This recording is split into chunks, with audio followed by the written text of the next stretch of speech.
Tant que Judith est dans cette maison, je n'ai plus besoin de vous. Je n'ai pas l'intention de te soutenir avec l'argent de Judith. Partez tout de suite. J'ai toujours eu l'impression que ma mère ne s'intéressait pas à moi. Malgré cela, j'ai continué à faire de mon mieux, croyant qu'un jour elle m'accepterait. Mais je me trompais. Les parents toxiques ne changent jamais. J'ai donc perdu espoir et j'ai quitté la maison. Je n'aurais jamais imaginé que plus tard, elle me demanderait de l'aide. Je m'appelle Christy, j'ai 38 ans. Je suis toujours célibataire et je vis chez mes parents. Dans ma vingtaine, je voulais me marier, mais aujourd'hui, cela me semble impossible. L'une des raisons est ma santé fragile. Je ne souffre d'aucune maladie grave, mais je me sens souvent mal pour des problèmes mineurs. J'attrape fréquemment des rhumes et j'ai souvent beaucoup de fièvre, ce qui m'empêche de travailler à plein temps. Les emplois à temps partiel sont ma limite. Mais même dans ce cas, je dois souvent prendre des jours de congé en raison d'une maladie soudaine, ce qui fait que je ne travaille pas régulièrement. Cela m'amène naturellement à passer plus de temps à la maison. Récemment, j'ai commencé à travailler à domicile, ce qui réduit le poids des trajets. Cependant, ma mère semble penser que je m'enferme dans ma chambre. Comme nous vivons ensemble, il est difficile de lui dire de ne pas s'en mêler. Ne pouvant pas travailler à temps plein, je suis reconnaissante de pouvoir rester dans la maison familiale. Je supporte donc ses sarcasmes et j'essaie d'être patiente. Cependant, je couvre toutes les factures des services publics et je paie l'impôt foncier pour notre maison. Je m'occupe également des frais de réparation de notre maison, qui a une longue durée de vie. Je ne paie pas toutes les courses, mais j'en assume une grande partie. Depuis le décès de mon père il y a 3 ans, j'assume ces dépenses pour ne pas peser sur ma mère. En outre, je m'occupe des tâches ménagères. Lorsque je ne me sens pas bien, je fais appel à ma mère, mais normalement, la cuisine, la lessive et le ménage sont toujours de mon ressort. Pourtant, ma mère exprime toujours son mécontentement. Combien de temps vais-je devoir m'occuper d'une telle fille à la maison? Je ne me souviens pas d'avoir élevé de cette façon.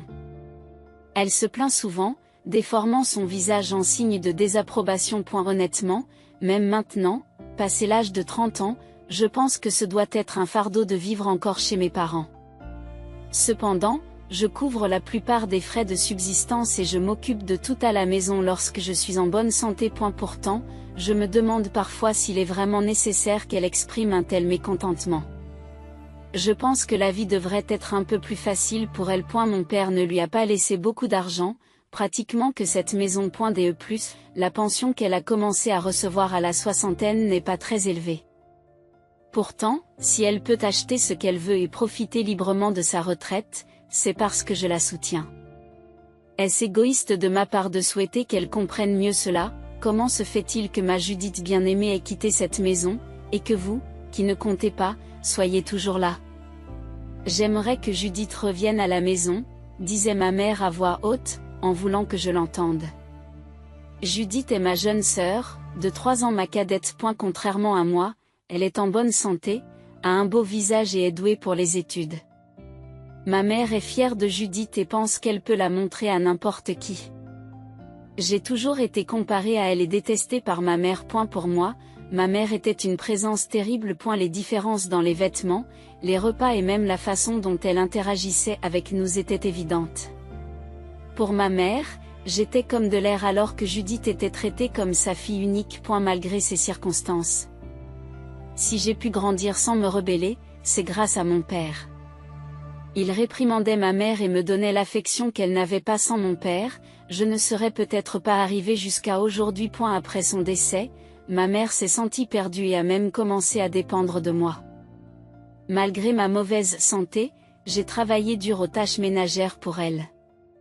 Mais maintenant qu'elle est complètement rétablie, il semble que mes efforts soient considérés comme inutiles. Tous les jours, elle me demande « Quand pars-tu » Parfois, je pense à déménager et à vivre seule, mais elle me dit alors « Assure-toi d'envoyer de l'argent à la maison tous les mois.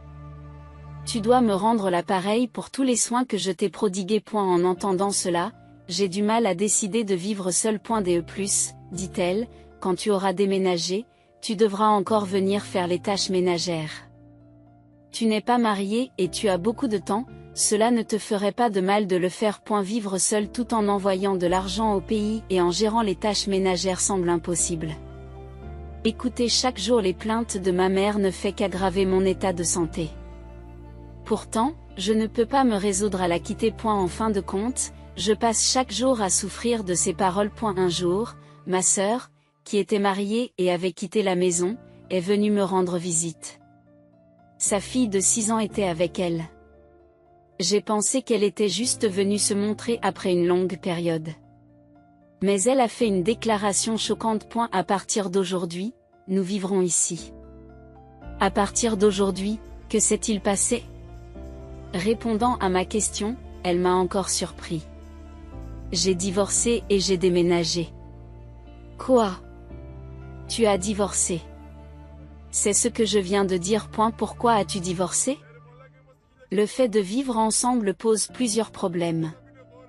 L'appartement est au nom de mon mari. Je ne peux donc plus y vivre. Il doit y avoir des raisons au divorce et au départ brutal de ma sœur. Je peux quitter mon emploi actuel à l'hôpital, mais il y a beaucoup d'autres endroits où travailler. Chaque hôpital a besoin de médecins, après tout, nous paierons nos propres frais de subsistance, donc tout devrait bien se passer. Non seulement ma sœur Judith est belle, mais elle est aussi intelligente et elle est devenue médecin. Il ne fait aucun doute qu'elle n'a pas à se soucier de l'argent. Je vais sûrement trouver un nouveau travail assez rapidement, et puis je ne serai pas souvent à la maison, alors je te laisserai t'occuper des tâches ménagères, a déclaré la grande sœur Judith. Elle est entrée et s'est dirigée directement vers le salon en disant « Je suis affamée. » Elle est arrivée juste au moment où je finissais de préparer le dîner. Lorsque je suis retournée en hâte dans le salon, ils avaient déjà commencé à manger. Ma mère, ma sœur et ma nièce étaient toutes assises autour de la table. Il n'y avait pas de place pour moi. En fait, mon repas n'était même pas préparé. À l'origine, je n'en avais préparé que pour ma mère et moi. Ils ont sûrement dû diviser cette quantité entre 3. C'est délicieux, dit ma sœur, sans se soucier de moi. Je suis si heureuse de voir ton visage. Ne te retiens pas, mange bien. Avec le retour de sa fille préférée, ma mère était de très bonne humeur et ne se souciait pas du tout de moi. Ma nièce avançait tranquillement dans son repas, l'air fatigué et endormi. Cette scène me semblait étrangement familière, et soudain des souvenirs du passé me revinrent en mémoire. C'était la même vue que je voyais toujours lorsque mon père était en voyage d'affaires. Lorsqu'il n'était pas là, ma mère en profitait pour m'ignorer. Elle et ma sœur s'asseyaient à table, sans tenir compte de ma place, mais aussi de mon existence même. En me souvenant du passé, j'ai failli fondre en larmes. J'y suis sortie pour acheter mon propre dîner. Contrairement à ce qui se passait à l'époque, avoir l'argent pour acheter ma propre nourriture me semblait être un salut. En pensant à mon père bien-aimé, j'ai marché lentement, les larmes coulant sur mon visage. C'est ainsi qu'a commencé ma vie avec ma sœur et sa fille. Ce n'est pas que je sois particulièrement en désaccord avec ma sœur, Judith. Mais j'ai l'impression qu'elle est favorisée par notre mère et qu'elle me traite avec dédain. Par conséquent, elle me traite comme une femme de ménage, en me disant par exemple, « Grande sœur, s'il te plaît, nettoie la chambre. Je travaille, alors tu t'occupes des affaires de la maison. » Elle dit cela en se prélassant sur le canapé. Même si elle prétend travailler, elle ne semble pas avoir encore trouvé d'emploi officiel. Lorsque je lui ai demandé ce qu'elle comptait faire, elle m'a répondu avec un peu de colère. Cela ne sert à rien de vous le dire. Il y a beaucoup d'emplois pour un médecin. J'ai travaillé sans relâche jusqu'à présent, alors laissez-moi me détendre un peu. D'accord, mais qu'en est-il des frais de subsistance? Vous êtes vraiment ennuyeux. Je te rembourserai quand j'aurai commencé à travailler. Tu es toujours en train de te plaindre à propos de l'argent, a-t-elle rétorqué, et je suis restée sans voix. À cause des habitudes prises dans l'enfance, j'ai du mal à parler à ma mère et à ma sœur. Je ne peux pas compter sur la pension de ma mère, et ma sœur insiste sur le fait qu'elle paiera lorsqu'elle commencera à travailler, alors qu'elle ne contribue pas financièrement. J'y finis donc par supporter seule le coût de la vie. En outre, toutes les tâches ménagères sont à ma charge, tandis que les deux autres se contentent de traîner. J'ai envisagé d'envoyer ma nièce à l'école maternelle, mais on me l'a dit. Elle entrera bientôt à l'école primaire. Ce n'est pas la peine. Grande sœur peut jouer avec elle. En les regardant toutes les deux sans rien faire, j'étais la seule à être chargée de toutes les responsabilités et je ne pouvais que soupirer. J'y vis des journées trépidantes tous les jours. Même si je me sens un peu mal, aucune des deux ne montre le moindre signe de vouloir prendre en charge les tâches ménagères. Depuis que Judith vit avec nous, ma mère a complètement cessé de faire le ménage. Elle semble seulement apprécier de bavarder avec Judith. Elles n'ont pas l'air de se soucier de moi. Pourquoi est-ce que je fais ça? Personne n'a écouté mes paroles.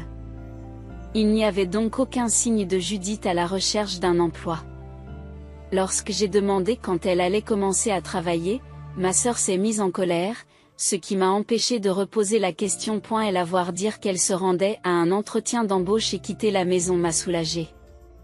Alors que je retournais dans ma chambre avec un sentiment de soulagement et que je commençais à lire le journal, un article a attiré mon attention. Est-ce que cela peut être réel? Ce n'est pas un rêve, n'est-ce pas? Surpris par ce développement soudain, j'ai sursauté lorsque j'ai entendu frapper à la porte. Serait-ce ma sœur? Peut-être est-elle venue me presser de préparer le dîner. Mais il semble qu'il soit trop tôt pour cela. Pendant que je réfléchissais, Christy, ouvre la porte. Dépêche-toi, cria ma mère avec colère. J'avais fermé la porte à clé, car je ne voulais pas qu'on me vole mes affaires, mais j'hésitais à l'ouvrir car ma mère semblait très en colère. Cependant, je ne pouvais pas laisser la porte fermée à clé, alors quand j'ai ouvert la porte, ma mère se tenait debout, l'air furieux. Qu'est-ce que tu as fait? Tu sais que Judith est sortie pour un entretien d'embauche, n'est-ce pas? Je le sais. Si tu le sais, alors sors de cette maison tout de suite. J'ai été choquée quand ma mère a soudain exigé quelque chose de scandaleux. Qu'est-ce que tu veux dire? Ne m'obligez pas à le répéter, sortez. Incroyablement, ma mère me demandait de quitter la maison. Pourquoi devrais-je le faire? On n'a plus besoin de toi ici. Tu es vraiment lente à comprendre. Qu'est-ce qu'il y a? Pourquoi? Malgré tous mes efforts pour la famille, même quand je ne me sentais pas bien, j'ai géré les tâches ménagères, et maintenant on n'a plus besoin de moi. Qu'est-ce que vous faites? Vous restez toujours à la maison en utilisant votre santé comme excuse pour ne pas travailler. Je travaille à la maison. Je donne de l'argent et je fais les tâches ménagères. Les gens qui ne servent à rien ne sont plus utiles dans cette maison. Face à une déclaration aussi catégorique, je me suis trouvée dans l'incapacité de répliquer. Tant que Judith sera dans cette maison, je n'aurai plus besoin de toi. Je n'ai pas l'intention de te soutenir avec l'argent de Judith. Pars tout de suite. En entendant les mots de ma mère, j'ai senti quelque chose s'effondrer en moi. Mes efforts ne signifiaient rien, ma mère et ma sœur pouvaient facilement me mettre à l'écart. Finalement, je me suis rendu compte qu'il s'agissait plutôt d'une confirmation. Il était vain d'espérer qu'elles comprennent mes efforts ou partagent mes sentiments. Il était inutile d'espérer quoi que ce soit de ces personnes. Je comprends. Je vais quitter la maison. À ce moment-là, j'ai imaginé le visage de mon père. C'est bien d'en finir, n'est-ce pas? Papa, ai-je fait de mon mieux? Lui ai-je demandé silencieusement dans mon cœur. J'ai eu l'impression qu'il m'avait répondu d'un signe de tête en s'excusant, me donnant l'impulsion dont j'avais besoin pour prendre une décision. Je quitte la maison immédiatement. C'est un soulagement. Je n'ai jamais eu besoin d'une fille comme toi. Les mots durs de ma mère n'avaient plus le pouvoir de me blesser. Bientôt, je serai libre et libérée. Je ne regrettais pas cette maison et je n'avais aucune raison de m'y accrocher. J'ai donc simplement acquiescé et j'ai commencé à me préparer à partir. Et la suite s'est déroulée très rapidement. J'ai rapidement trouvé un nouvel endroit où vivre et, par chance, il répondait à toutes mes exigences.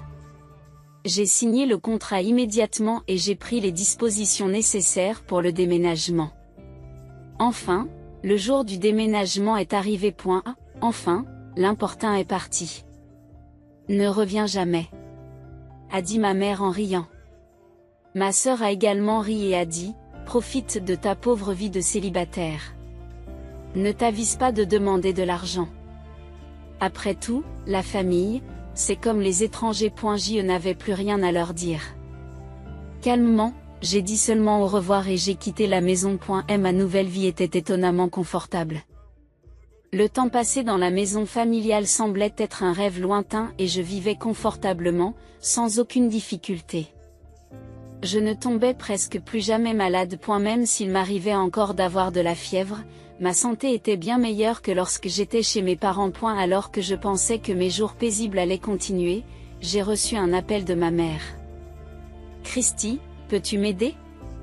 Sans savoir ce qui s'était passé, j'ai accepté de la rencontrer. Nous nous sommes donné rendez-vous dans un café près de la gare. Qu'est-ce qui a bien pu se passer? Cela ne faisait que 2 mois que j'avais déménagé.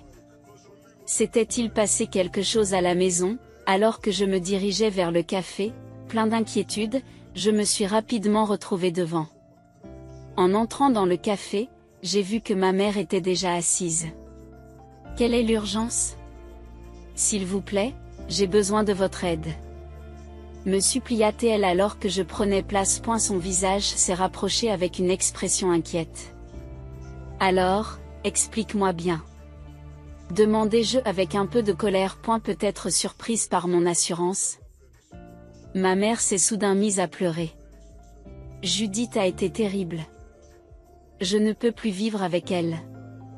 La voix de ma mère était presque un cri. Elle a continué en reniflant. Elle a menti en disant qu'elle allait à des entretiens d'embauche. Elle ne s'y rendait pas du tout. Que entendez-vous par mensonge? J'ai demandé des précisions. En pleurs, ma mère a expliqué qu'au lieu d'aller à des entretiens d'embauche, Judith était en fait sortie pour s'amuser. J'ai entendu dire qu'elle rencontrait un homme dehors.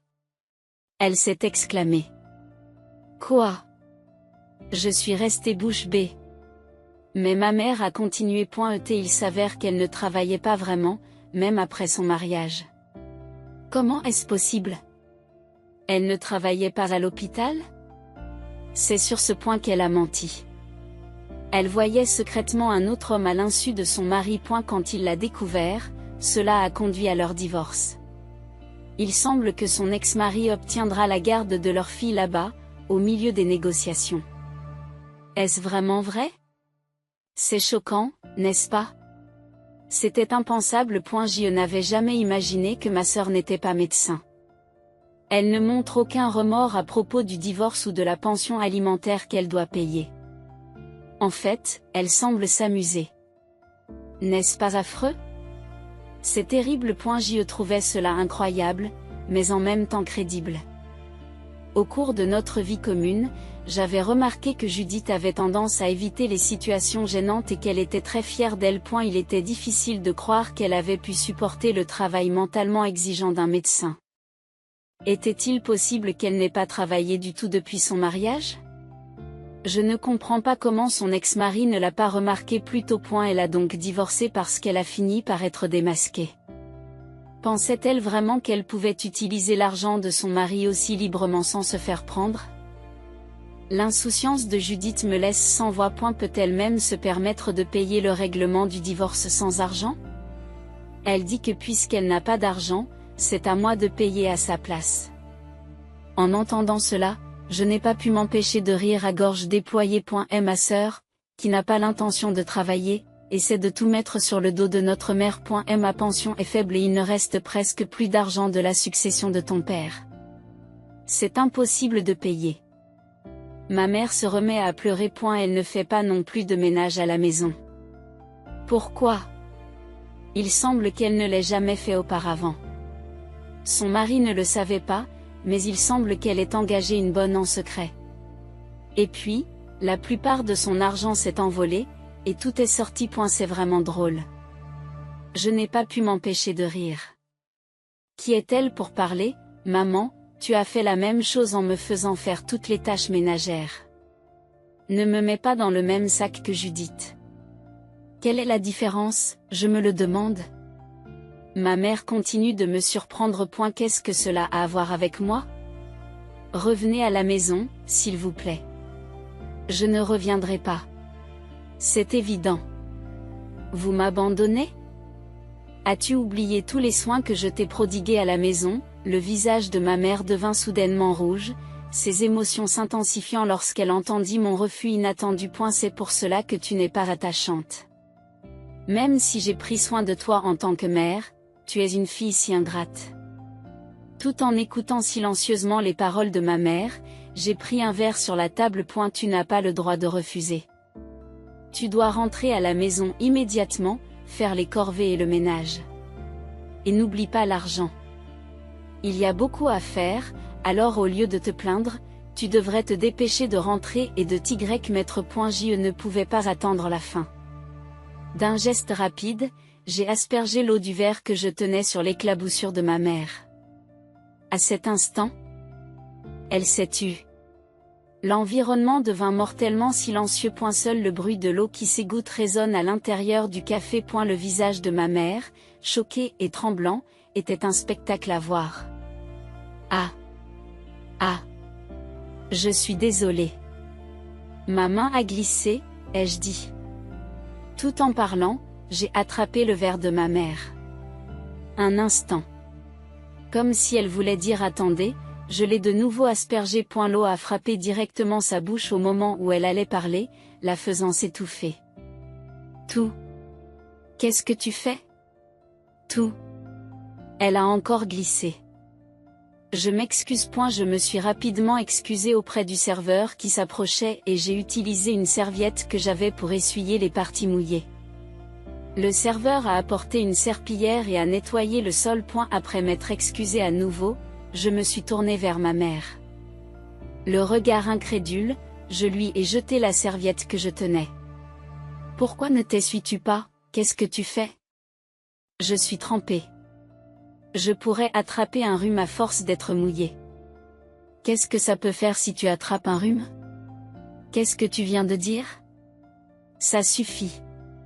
C'est ce que j'ai toujours ressenti. Ma mère a continué à crier. J'ai haussé le ton, bien décidée à ne pas être en reste. À ce moment-là, le café est redevenu silencieux. Regrettant l'escalade, mais ayant besoin de faire valoir mon point de vue, j'ai baissé la voix et commencé à expliquer à ma mère choquée. Quand j'étais petite, je devais toujours me baigner dans de l'eau froide. Je ne pouvais utiliser que de petites serviettes et les sèche-cheveux étaient interdits, si bien que je grelottais toujours. La situation n'a pas changé, même lorsque je suis devenue adulte. Les jours où papa était à la maison étaient meilleurs, mais les jours où il n'y était pas étaient encore pires. N'est-ce pas? Et après la mort de papa?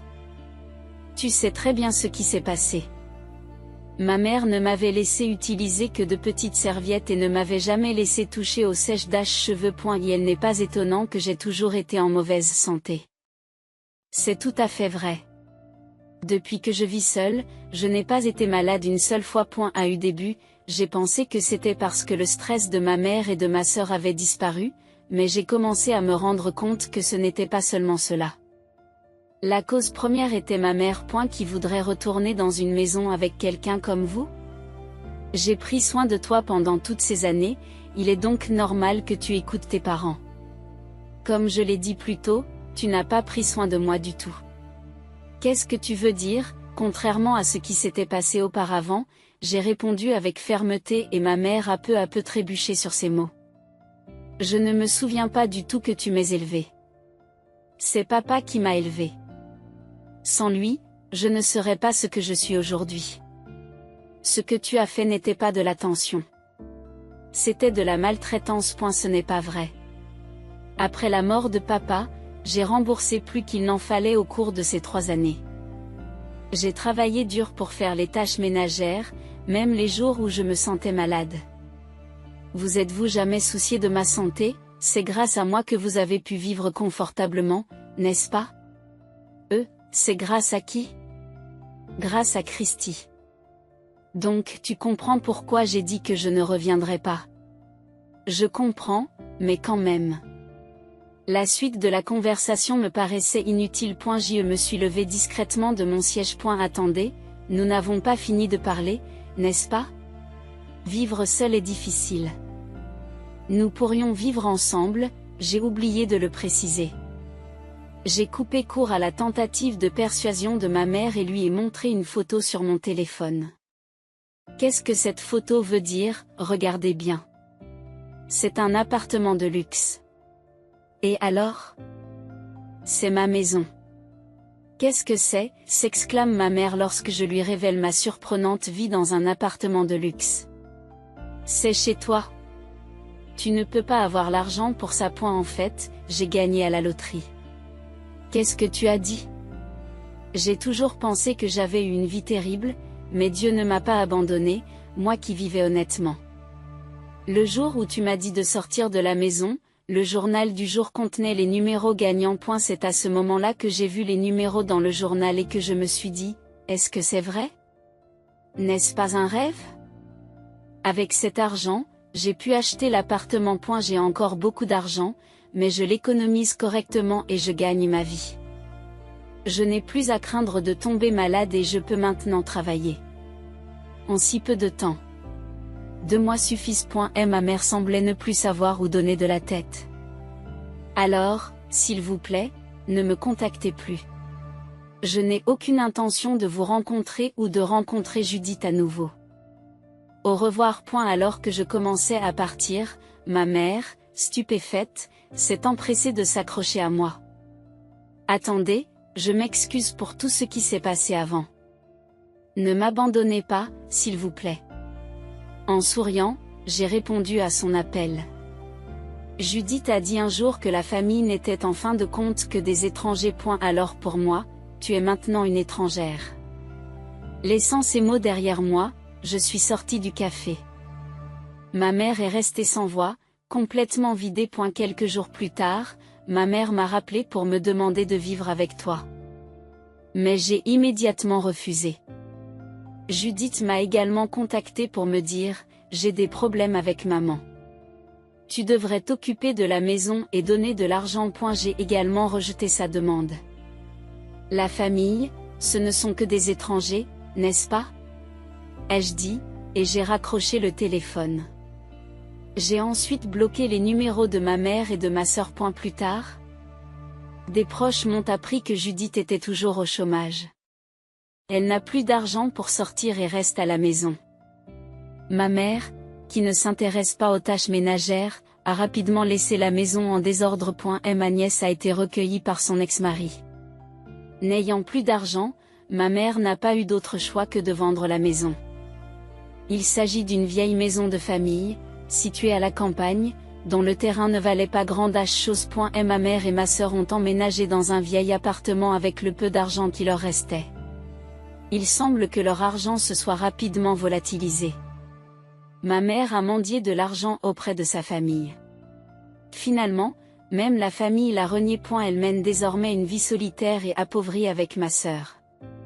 Cette dernière refuse toujours de travailler, ce qui pourrait bien être une conséquence de l'excès de chouchoutage de ma mère. Quant à moi, je me suis complètement libérée de ma mère et de ma sœur et je coule des jours paisibles. Je suis en bonne santé et ma vie professionnelle et personnelle est épanouie. Récemment, j'ai connu un nouveau développement dans ma vie. Un homme d'apparence sérieuse m'a demandé, envisagerais-tu de sortir avec moi en pensant au mariage, et maintenant, nous sommes en couple. Nous prévoyons de nous marier l'année prochaine. Je me suis dit, je vais être heureuse, en m'adressant à une photo de mon père, et j'ai eu l'impression qu'il me souriait en retour.